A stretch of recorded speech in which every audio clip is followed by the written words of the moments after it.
Ma'am, step away from the vehicle right now. The command cracked through the summer heat so sharply that conversations stopped mid-sentence, and even the pigeons near the curb scattered into the air. Gloria Jackson froze with one hand resting lightly against the side of the patrol car, her fingers trembling more from age than fear. She turned slowly, the white paper prescription bag still clutched against her chest, and looked at the officer standing beside the open driver's door. Officer Daniel Briggs was tall, broad-shouldered, and polished in the way some men become when they wear authority long enough to mistake it for character. His sunglasses hid his eyes, but the hard set of his jaw needed no translation. Around them, Maple Street carried on in fragments. A city bus hissed at the stoplight. A teenager lowered his headphones. Someone inside the diner by the corner window pressed a palm to the glass. Gloria's voice came soft and careful, the voice of a woman who had learned that gentleness often keeps the world from becoming louder than it needs to be. Sir, I was only trying to ask for help. She lifted the prescription bag a little higher, as if proof could still matter. My wallet was taken 2 blocks back. My medicine was inside. Briggs glanced at the bag, then at the hand touching the cruiser, and his expression tightened. I said step away. Gloria pulled her hand back at once, startled by the force in his tone. The motion made the small framed photograph tucked beneath her arm slip loose and fall to the sidewalk face down. She bent slowly, knees stiff, reaching for it with the care of someone protecting something breakable and old. Before she could pick it up, Briggs nudged it aside with the toe of his shoe, not violently, just carelessly, the kind of carelessness that can wound more than force ever needs to. You people always got a story, he muttered. The words hung in the air heavier than the heat. A woman waiting at the crosswalk covered her mouth. A man near the mailbox looked down at his phone and pretended not to hear. Gloria stayed bent for a second longer, one palm on her thigh, then straightened with effort. She did not raise her voice. She did not step back. She simply looked at him the way mothers look at storms they know will pass eventually. Young man, she said, I asked for help, not humiliation. Something flickered in the crowd then. Shame, maybe courage, but no one moved.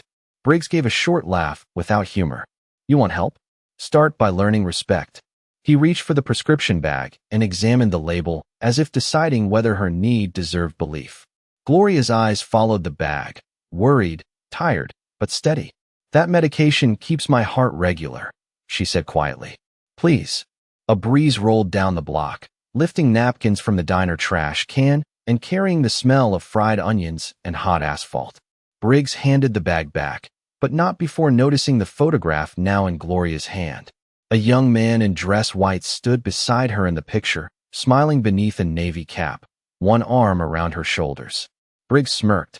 Let me guess, he said. Your hero's son coming to save the day? Gloria brushed dust from the frame with her thumb. No, she answered, voice almost a whisper. He taught me to stand on my own feet. Somewhere in the distance, engines began to growl louder, turning heads one by one toward the far end of Maple Street. The engines grew louder until every conversation on Maple Street thinned into silence.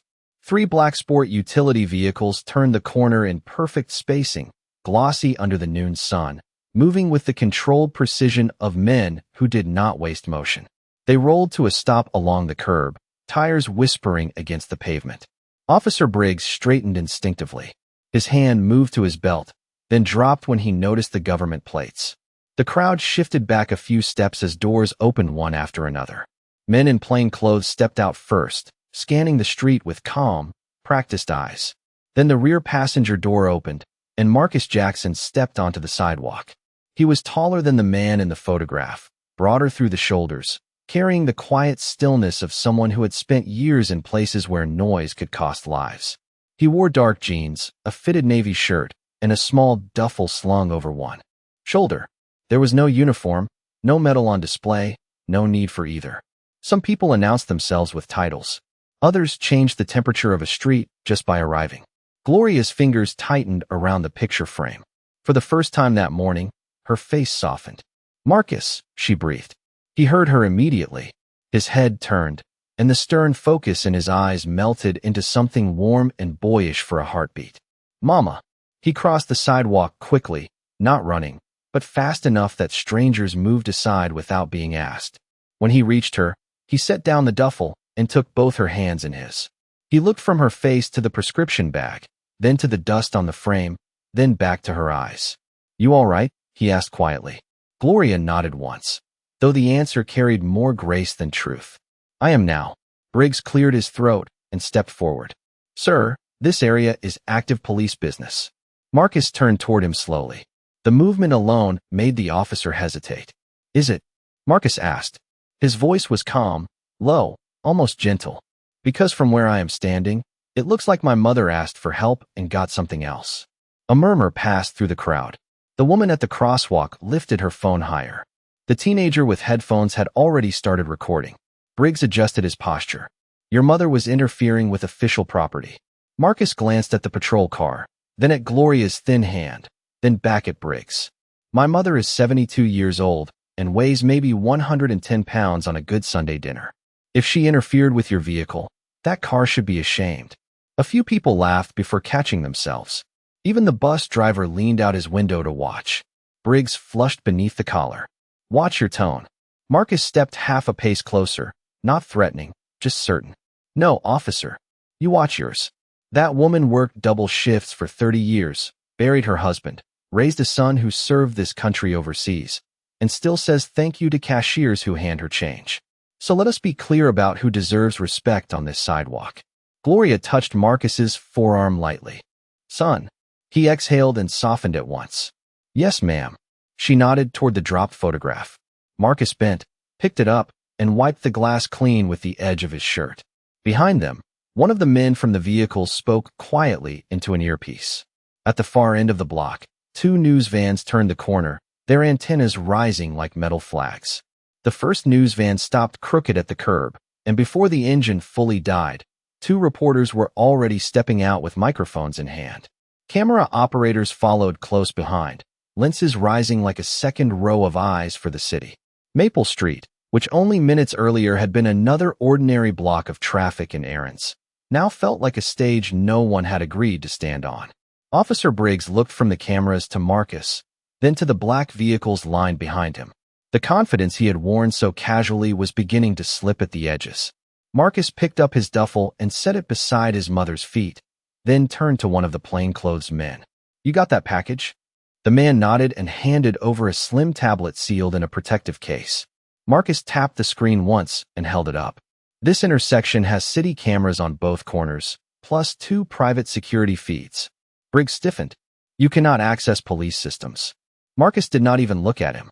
"Good thing I did not ask for police systems." A ripple moved through the crowd. The owner of the diner pushed through the front door, apron still tied around his waist. "My camera covers the sidewalk," he said, raising a hand. "Been recording since breakfast." A barber from next door leaned in from his shop doorway. "Mine too." Briggs swallowed hard. The sunglasses that had once hidden his eyes now seemed like something he wanted to hide behind. Reporter Emily Carter stepped closer, voice clear and practiced. "Officer, would you like to comment on the interaction witnesses say occurred moments ago?" Briggs squared his shoulders. "There was no misconduct. This is being exaggerated by spectators." Several people answered at once. "I saw it." "That is not true." "She asked for help." The overlapping voices rose like wind through trees. Emily turned her microphone toward Gloria. "Ma'am, what happened?" Gloria smoothed the front of her faded church blouse before speaking. "I asked where to report my wallet stolen. That young man answered like kindness was expensive." The crowd went quiet again. Marcus glanced at his mother with the smallest smile. Even now, she found grace where others brought shame. The tablet chimed softly. A video loaded. Marcus angled the screen first toward Briggs, then toward the nearest camera lens. The footage showed Gloria stepping near the cruiser, lifting the prescription bag, speaking with visible caution. It showed Briggs turning sharply, brushing aside the fallen photograph, and looming over a woman half his size while bystanders flinched. There was no sound, but none was needed. Silence can testify when truth is clear enough. Briggs reached for the tablet. "That is private evidence." Marcus lowered it out of reach. "No, officer. That is public reality." One of the plainclothes men stepped forward and quietly displayed federal credentials too quickly for most to read. Briggs's face lost another shade of color. "Sir," he said to Marcus, voice suddenly measured, There has been a misunderstanding. Marcus studied him for a long second. Funny thing about misunderstandings, he said. They usually disappear the moment witnesses arrive. Emily Carter looked straight into her camera.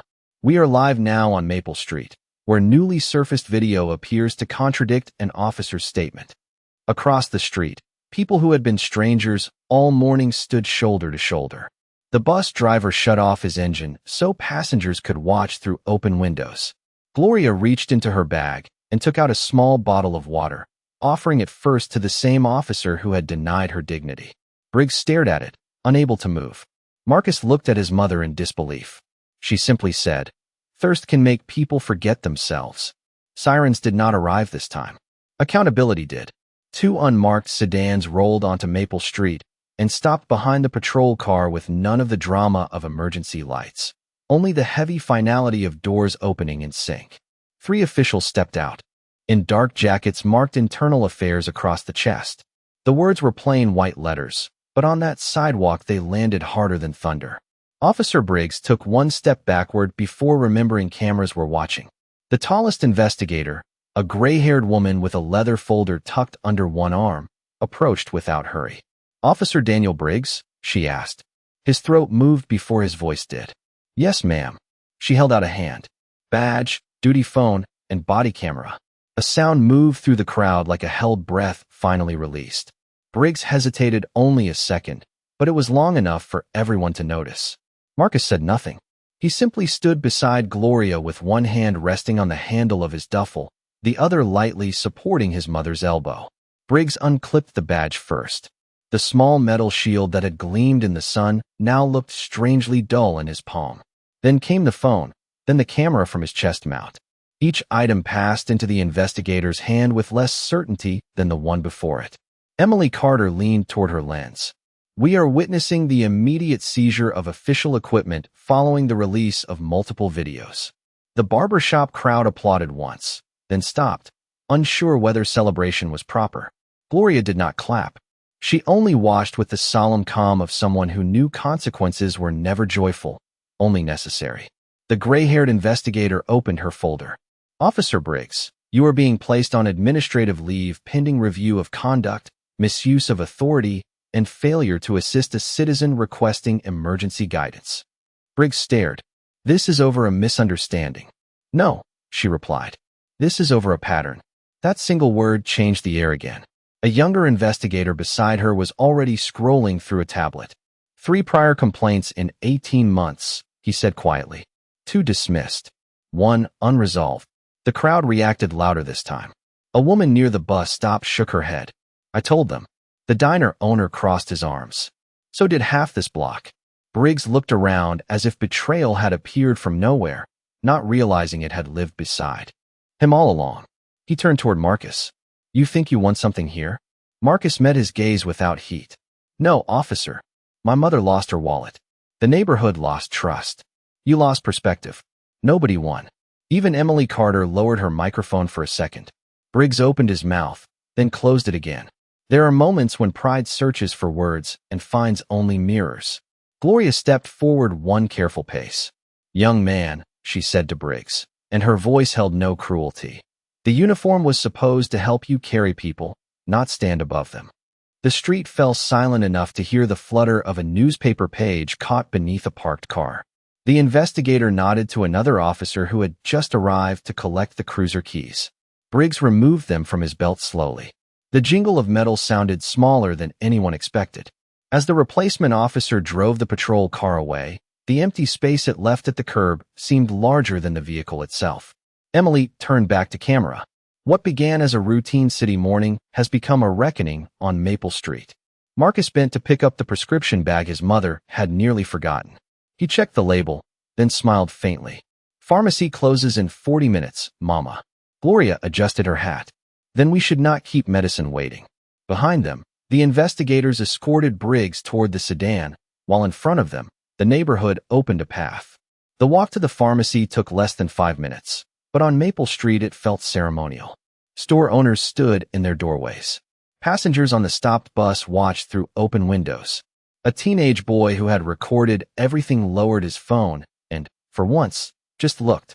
Gloria Jackson moved carefully beside her son, one hand looped through his arm, the other holding the framed photograph against her side. Marcus shortened his stride without thinking, matching the slower rhythm she had earned through decades of work, worry, and grace. The black vehicles followed at a respectful distance, then turned away at the next light as quietly as they had come. Emily Carter trailed from half a block back, microphone lowered now, sensing the story had moved beyond headlines. At the pharmacy door, Marcus reached for the handle, but Gloria tapped his wrist. "I can still open my own doors," she said. He smiled and stepped aside. "Yes, ma'am." Inside, the cool air smelled of floor cleaner and mint gum. Fluorescent lights hummed overhead. The young cashier behind the counter recognized Gloria at once and looked from her to the crowd gathering outside the windows. "Miss Jackson, are you okay?" Gloria placed the prescription slip gently on the counter. "Baby, I have been better, and I have been worse. Today I am standing." The cashier blinked hard and nodded. While the medication was prepared, Marcus guided his mother to a plastic chair near the greeting card aisle.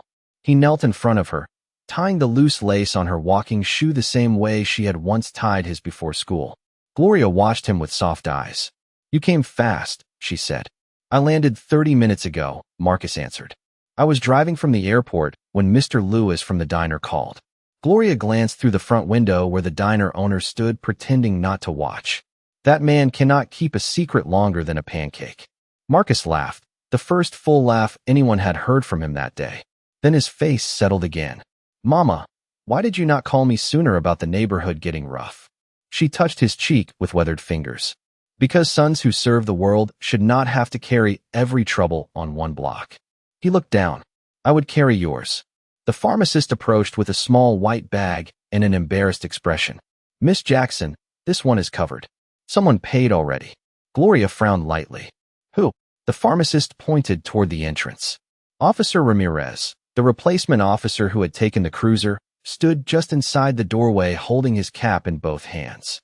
He looked young enough to still be surprised by disappointment. "Ma'am," he said, "I cannot fix what happened outside, but I can make sure your medicine gets home." The room grew quiet again. Marcus stood, reading the man carefully. Gloria rose slower, walked to him, and accepted the bag.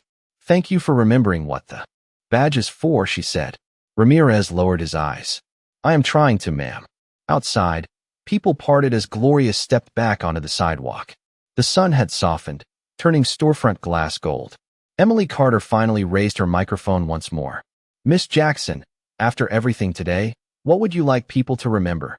Gloria considered the question, then looked at the faces around her, black, white, young, old, strangers now stitched together by one afternoon.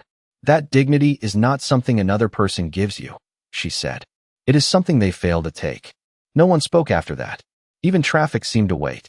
Marcus took the prescription bag in one hand, his mother's hand in the other, and together they started toward home. Gloria's house sat 6 blocks from Maple Street on a narrow lane lined with maple trees older than most of the people beneath them. The white paint on the porch railing had begun to peel. The mailbox leaned slightly left, and wind chimes made from old silverware sang softly whenever the breeze remembered them. Marcus carried the grocery sack from her morning errands in one hand and the prescription bag in the other. Gloria carried only the photograph. Some burdens age teaches you to keep for yourself. Inside, the house smelled like cinnamon, furniture polish, and years of supper conversations pressed into the walls. Family pictures covered nearly every surface. Marcus at 10 in a Little League uniform. Marcus at 18 in graduation robes. Marcus in dress whites beside Gloria, both smiling like the future had promised something simple. Gloria lowered herself into her favorite armchair near the front window with a slow breath and a quiet grunt she pretended no one heard. Marcus noticed anyway. He always had. "Me again?" he asked. "Weather changing," she replied. "And son's asking too many questions." He disappeared into the kitchen and returned with a glass of water, then knelt to place it on the side table beside her Bible and reading glasses. The afternoon light came through lace curtains in warm squares across the floor. Outside, children rode bicycles past the fence, their laughter thin and bright. For the first time since Maple Street, neither of them spoke. Silence can be heavy in some houses. In this one, it rested like a blanket. Marcus finally sat on the rug at her feet the same way he had as a boy. He looked larger now, stronger, lined by years of service. But in that posture, he was simply her child again. "Mama," he said quietly, "I was angry." Gloria nodded. "I know. I wanted to make him feel small." She looked down at him, eyes gentle and clear. That would have made two small men standing there. Marcus let the words settle. Somewhere in the kitchen, the old refrigerator clicked on with a tired hum. "How do you do that?" he asked.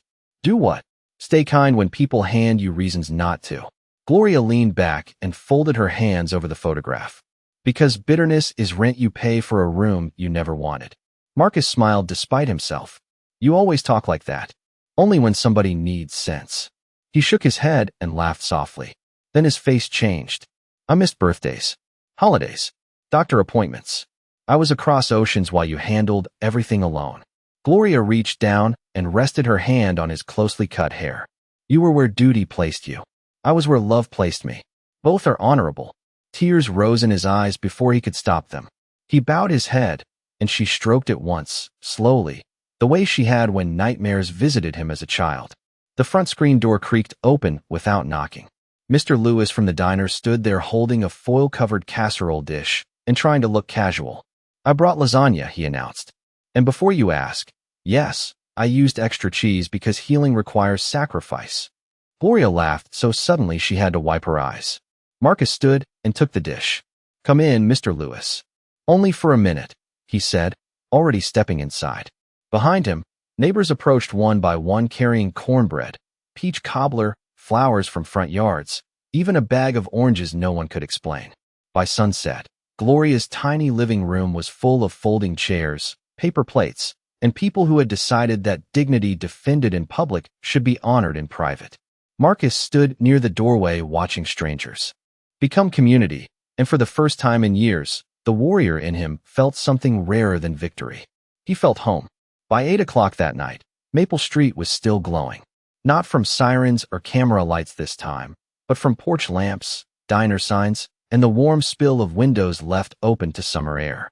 Inside Gloria's house, the last casserole dish had been wrapped, the final folding chair returned to the garage, and the laughter of neighbors had faded into crickets and distant traffic.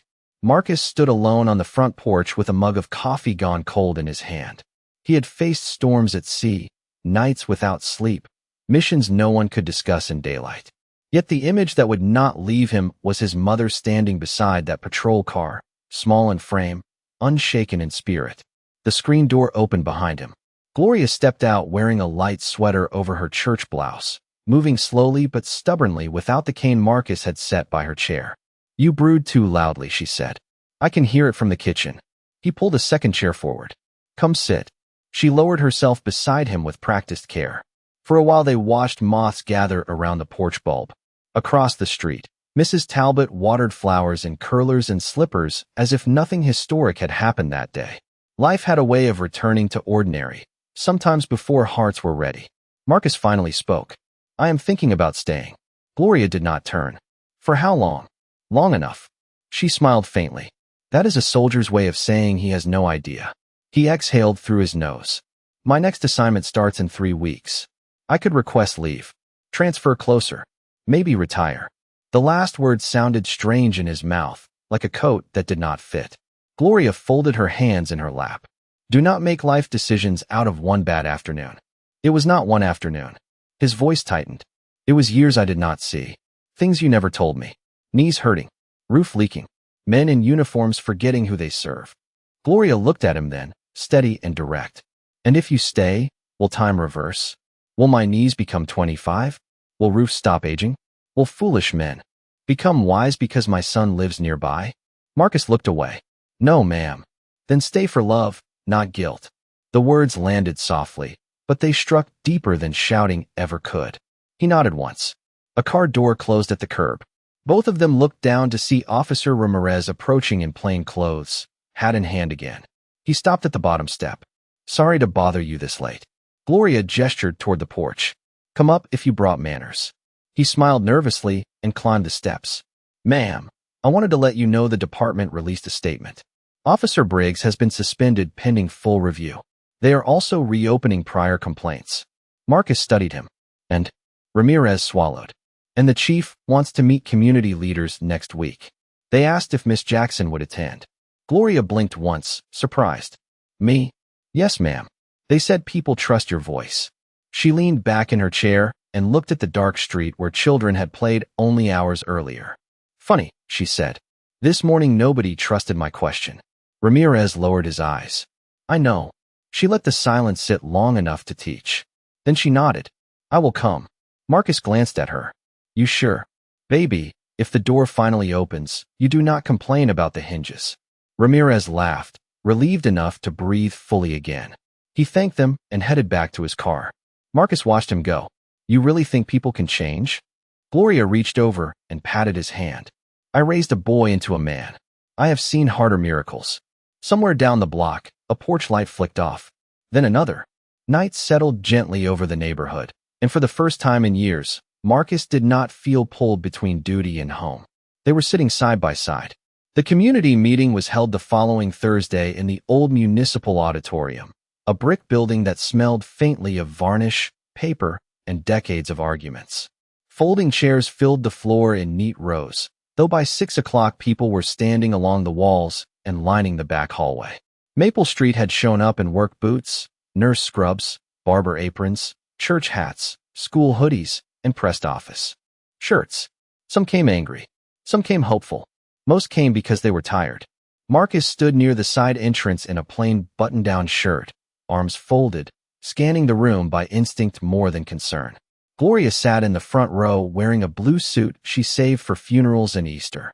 You dressed like judgment, Marcus whispered. She adjusted her pearl earrings. Then they should tell the truth. On stage, the police chief stepped to the podium under bright overhead lights that made everyone look more tired than they wanted to admit. He was a broad man in his 60s with silver hair and the careful voice of someone used to speaking after mistakes had already happened. We are here to listen, he began. A low murmur rolled through the room. Mr. Lewis from the diner called out, "Would have been nice last year." Laughter broke the tension for a second. The chief nodded.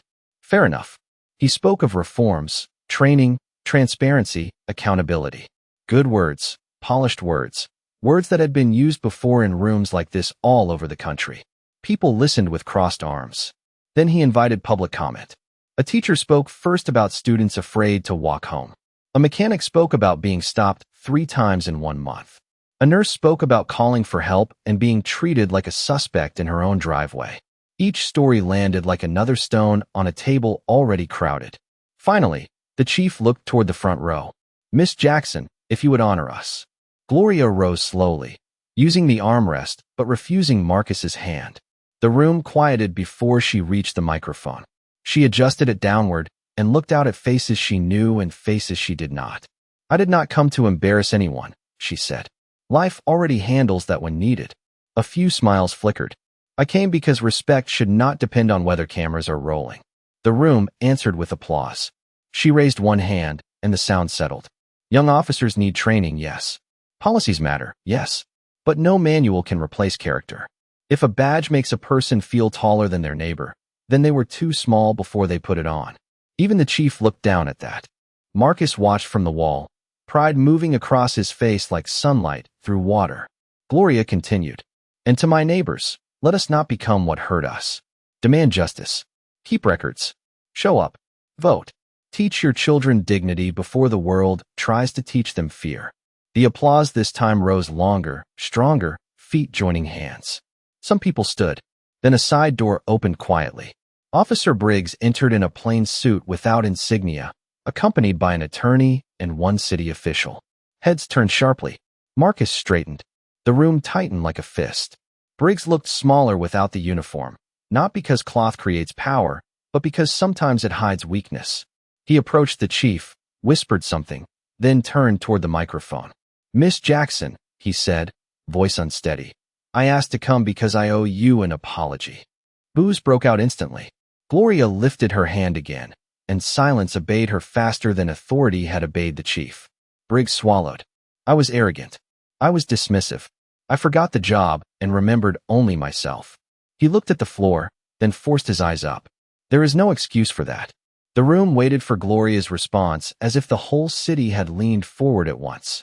The room held its breath so completely that the hum of the old ceiling vents sounded loud. Gloria Jackson studied Officer Briggs for a long moment, not with anger, not with softness, but with the careful attention of someone deciding whether words had roots or only leaves. Marcus remained against the wall, shoulders squared, every instinct in him alert. He had seen false surrender before. It often arrived dressed as regret.